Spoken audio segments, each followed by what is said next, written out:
Paper code 101 unit 1 का second topic है। आज लाइब्रेरी एथिक्स के बारे में हम पढ़ेंगे। तो लाइब्रेरी एथिक्स जो होता है, लाइब्रेरी एथिक्स में एथिक्स शब्द ग्रीक भाषा के शब्द एथोस से लिया गया है, जिसका अर्थ होता है प्रथा, चरित्र एवं मार्गदर्शन। अकॉर्डिंग टू ऑक्सफोर्ड डिक्शनरी में जो लिखा हुआ है, आचार नीति का संबंध नैतिकता से होता है, जिसका आधार विज्ञान एवं मानव कर्तव्यों के अध्ययन द्वारा होता है।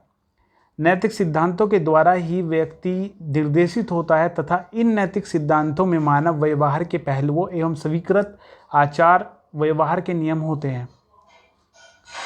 अर्थात आचार नीति में मानव व्यवहार का अध्ययन एवं दर्शन होता है, जिसके द्वारा सही एवं गलत के निर्धारण पर बल दिया जाता है।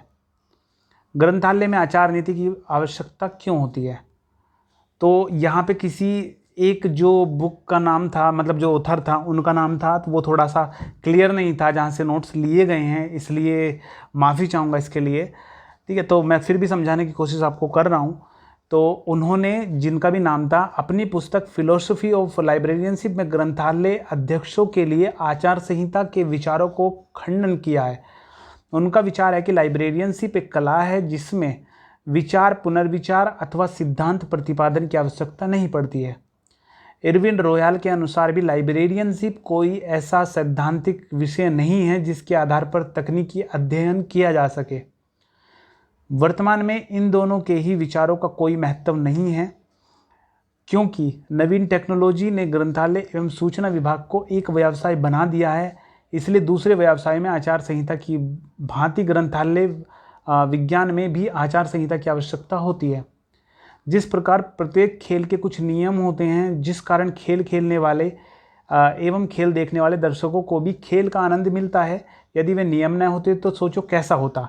तो यहाँ पे जो है आपका आचार संहिता की बात करी गई है। देखो लिख भी रहा है यहाँ पे आचार संहिता की, क्योंकि नियम होते हैं, इसलिए ये सही बताया, नियम होते हैं तभी खेल देखने वालों को और खेलने वालों को मज़ा आता है। इनके बारे में थोड़ा सा भी बताऊँगा इसी वीडियो के लास्ट में।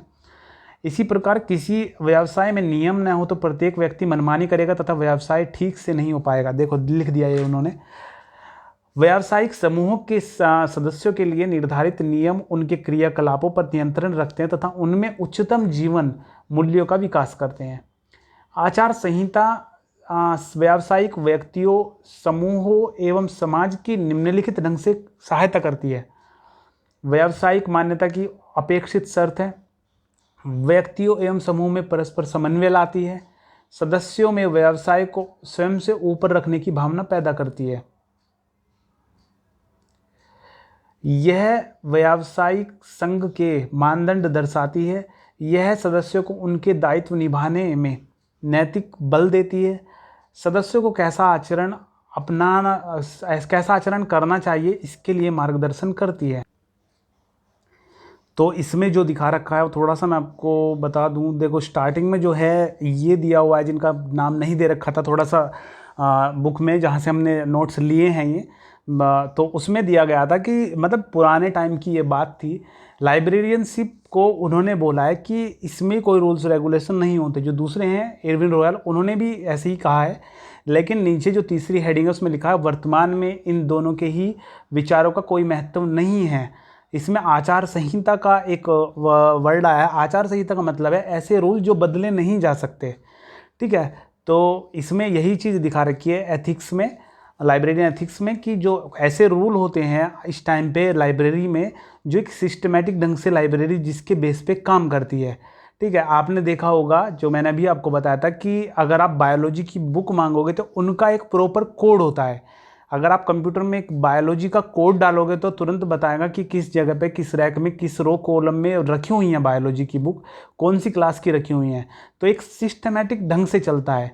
ठीक है, तो इस टाइम पे जो लाइब्रेरियनशिप एथिक्स का जो मतलब है, तो यही इसका मतलब है। बाकी अगर आपको कुछ इसके बारे में और डिटेल में पता हो तो आप कमेंट में बता सकते हो। बाकी कुछ इसके बारे में मुझसे पूछना तो आप मुझे कमेंट कर सकते हो।